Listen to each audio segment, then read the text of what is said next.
স্বাগত ২৪ ঘন্টা, আমি পূজা আপনাদের সঙ্গে। স্বল্প সঞ্চয় সুদ কমানোর প্রতিবাদে তৃণমূল কংগ্রেস কেন্দ্রের এই সিদ্ধান্ত জনস্বার্থ বিরোধী। অবসরপ্রাপ্ত সাধারণ মানুষকে ভাতে মারার সামিল। কোর কমিটির বৈঠকের পর বললেন পার্থ চট্টোপাধ্যায়, অবিলম্বে এই সিদ্ধান্ত প্রত্যাহারের দাবি তুলেছে তৃণমূল।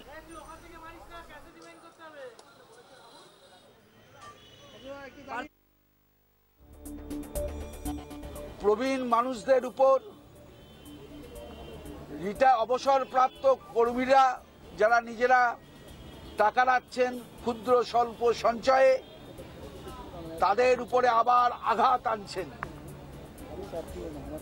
আমরা বুঝতে পারছি না এই আঘাতটা কিসের কারণে। একদিকে চিটফান্ড করে সবাই চিৎকার করছেন, আর অন্যদিকে স্বল্প সঞ্চয়ের টাকা কমিয়ে দিয়ে যদি তাদেরকে ভাতে মারা যায় তার ব্যবস্থা করছেন। আমরা এই সিদ্ধান্তকে জনস্বার্থ বিরোধী সিদ্ধান্ত বলে মনে করি এবং অবিলম্বে এদের স্বার্থ সুরক্ষিত যাতে থাকে তার ব্যবস্থা করবার জন্য অনুরোধ জানাই। রাজ্যে সাম্প্রদায়িকতার বীজ ছড়াচ্ছে বিজেপি, অবিলম্বে তা প্রতিহত করতে হবে। আজ তৃণমূলের কোর কমিটির বৈঠকে এমনটাই বলেন তৃণমূল নেত্রী সুতপা সেন। আমাদের প্রতিনিধি রয়েছেন আমাদের সঙ্গে টেলিফোন লাইনে। সুতপা, বিজেপির বিরুদ্ধে তাহলে অল আউট আক্রমণের কথাই কি বলা হয়েছে?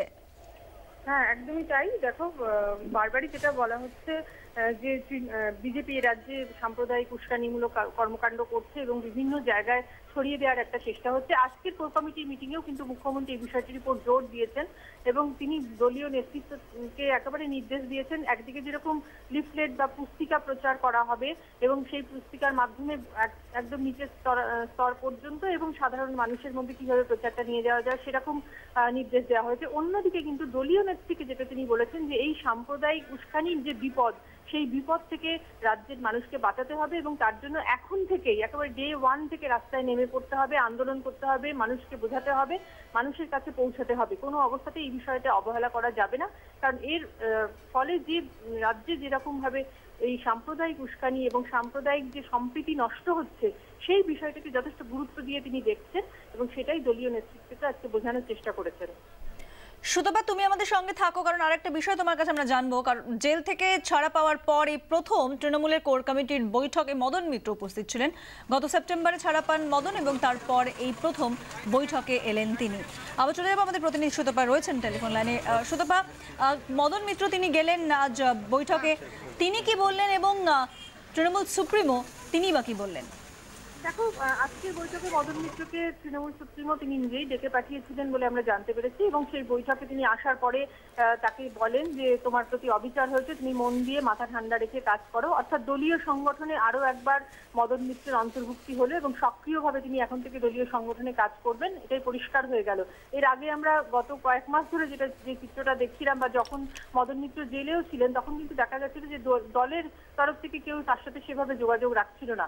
সেই জায়গাটা থেকে আজকে এক ধাপে তিনি উঠে এলেন, একেবারে সক্রিয়ভাবে দলীয় সংগঠনে কাজ করার নির্দেশ তাকে দেওয়া হলো। এই বিষয়টি যথেষ্ট সদর্থক হিসেবে দেখছেন মদন মিত্র। তিনি নিজেও খুব খুশি দৃশ্যত এবং তিনি নিজে বললেনও যে দল যা নির্দেশ দেবে তা তিনি পালন করবেন। দল ডেকেছিল বলেই আজকে তিনি এসেছেন এবং তিনি যে খুব খুশি সেটা কিন্তু তিনি লুকিয়ে রাখেননি। আগামী দলীয় সংগঠনে যে তাকে আবার সক্রিয়ভাবে দেখা যাবে সেটা কিন্তু আজকে পার্থ চট্টোপাধ্যায়ের বক্তব্য থেকেও পরিষ্কার হয়ে গেছে। সুতপা, ধন্যবাদ। সুতপা সেন আমাদের প্রতিনিধি ছিলেন টেলিফোন লাইনে। আজ তৃণমূলের কোর কমিটির বৈঠক ছিল এবং সেই দিকে রাজ্য রাজনীতি নিয়ে যেমন আলোচনা হয়েছে, সেই আলোচনায় আজ অংশগ্রহণ করেন মদন মিত্র এবং মদন মিত্র তিনি নিজেও খুশি এই আলোচনায় অংশগ্রহণ করে। অন্যদিকে তৃণমূল সুপ্রিমো তিনি যেরকম বলেছেন যে তার প্রতি অন্যায় হয়েছে এবং এরপর মন দিয়ে কাজ করার কথাই বলা হয়েছে মদন মিত্রকে।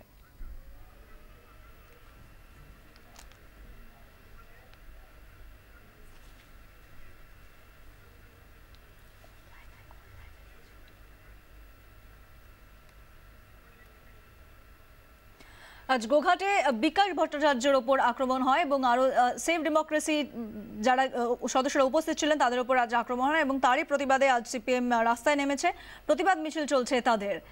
উজ্জ্বল মুখার্জি আমাদের প্রতিনিধি রয়েছেন আমাদের সঙ্গে। উজ্জ্বল, কারা কারা উপস্থিত রয়েছেন এবং কি বলছেন তারা?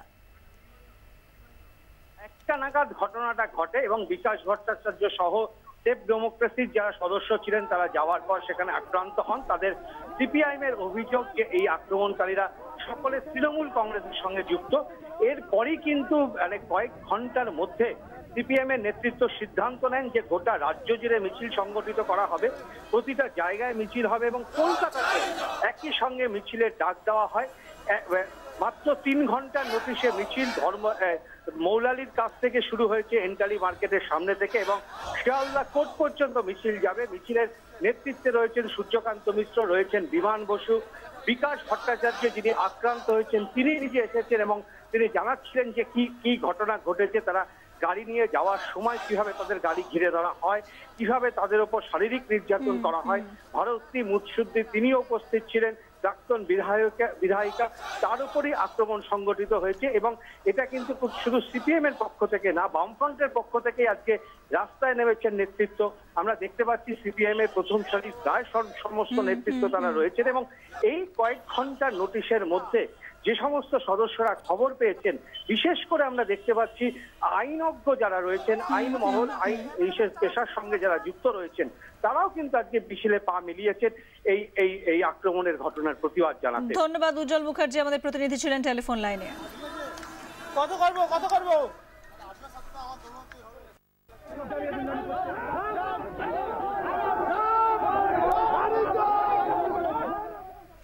মদ খেয়ে স্ত্রীর ওপর নির্যাতনের অভিযোগ, এলাকায় তৃণমূল নেতাদের মারে মৃত্যু হলো এক ব্যক্তির। ঘটনা আমতার বলরামপুরে। মৃত ব্যক্তির নাম মনোজিৎ ঢাকি। অভিযোগ, মদ খেয়ে রোজই স্ত্রীর সঙ্গে গন্ডগোল করত মনোজিৎ। গতকাল রাতে গন্ডগোল চরম আকার নেয়। অভিযোগ, সে সময় মনোজিতের ওপর চড়া হয় এলাকার 2 তৃণমূল নেতা, অসিত দলুই ও নিশীথ দলুই। মনোজিৎকে মারধর করে তারা। আজ সকালেও মনোজিতের সঙ্গে ফের গন্ডগোল হয় ওই 2 নেতার। অসিত ও নিশীথের বেধড়ক মারে মৃত্যু হয় মনোজিতের। ঘটনার পর থেকেই 2 তৃণমূল নেতা পালিয়ে গেছে।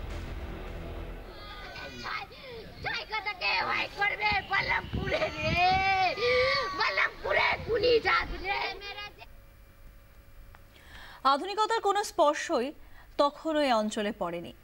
জল জঙ্গলে ঘেরা সুন্দরবনের পাথর প্রতিমার মেহেরপুর।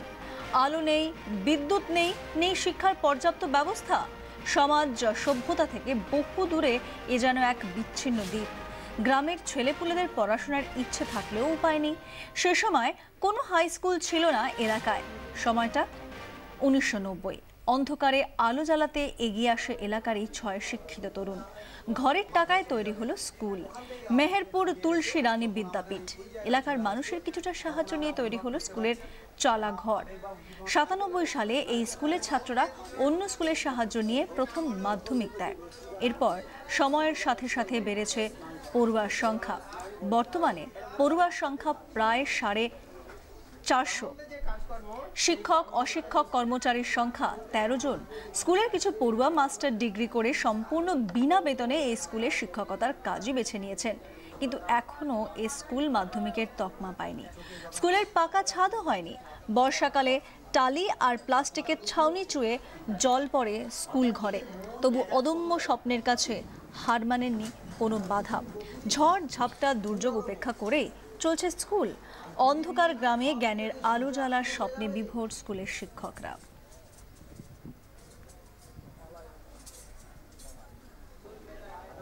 ধরে রাখতে যে পাচ্ছি এটা আমাদের যেমন একটা গর্ব, তেমনি সত্যি এখানে এলাকার মানুষজনও খুব বঞ্চিত হচ্ছে। কারণ তারা ছেলেমেয়েরা যে সরকারি সুযোগ সুবিধাগুলো পেত সেগুলো থেকে এরা বঞ্চিত হচ্ছে। সরকারি যে হাই স্কুল নেই না, এখানে তো আশেপাশে স্কুল বলতে সেই পূর্ণচন্দ্রপুরে অনেক দূরে হাই স্কুল রয়েছে, ওদিকে গুরুদাসপুর, ওদিকে আমাদের দুর্গানগর, মানে প্রায় 6-7 কিলোমিটার দূরে স্কুল রয়েছে। স্বরূপের ছাত্রছাত্রী আছে এখানে। আর আমাদের এই এলাকাটা একেবারে নিরন্ন সম্প্রদায় এবং তপশিলি অধ্যুষিত এলাকা। সেই তপশিলি এখানকার যেসব আমাদের অভিভাবক আছেন তাদের প্রায় একেবারে আর্থিক অবস্থা খুবই সংকটাপন্ন অবস্থা। আমরা তো কোনো সরকারি সুযোগ সুবিধা পাইনি। আর সত্যি আমরা একেবারে ক্লান্ত হয়ে পড়েছি। দীর্ঘ সেই 1990 সাল থেকে আমরা চালিয়ে আসছি, আর বিনা পারিশ্রমিকে চালিয়ে আসছি। কজন চালানো শুরু করে? আমাদের পথ চলা শুরু হয়েছিল 6 জন দিয়েই শুরু হয়েছিল। এখন এরপরে আমরা এখন প্রায় 12-13 জন মতো রয়েছি, নন টিচিং স্টাফ সমেত করে আমরা আছি। পদ্মাপাড়ে বসেছে ভূগোল ক্লাস। মাস্টারমশাই বোঝাচ্ছেন পদ্মা নদীর গতিপথ। পড়ুয়ারা বুঝে নিচ্ছেন কেন কুল ভাঙছে পদ্মার। প্রকৃতির কোলেই গড়ে উঠছে শিক্ষার মনোরম পরিবেশ। পড়ুয়াদের স্কুলমুখী করতে অভিনব এই উদ্যোগ নিয়েছে মুর্শিদাবাদের জলঙ্গির সাদি খরদিয়ার বিদ্যানিকেতন। ভারত বাংলাদেশ সীমান্ত লাগোয়া এই এলাকায় রয়েছে বিভিন্ন চোরাচালান চক্র। সামান্য টাকার হাতছানিতেই অনেক শৈশবই জড়িয়ে পড়ে এইসব অন্ধকার জগতে। স্কুল ছুটের সমস্যাও এখানকার স্কুলগুলোর এক অতি পরিচিত চেনা সমস্যা। স্কুল ছুট পড়ুয়াদের ফের স্কুলমুখী করে তুলতে বিনোদনের মধ্যে দিয়ে পড়াশোনার এই পদ্ধতি কাজে লাগছে বলেই জানিয়েছে স্কুল কর্তৃপক্ষ।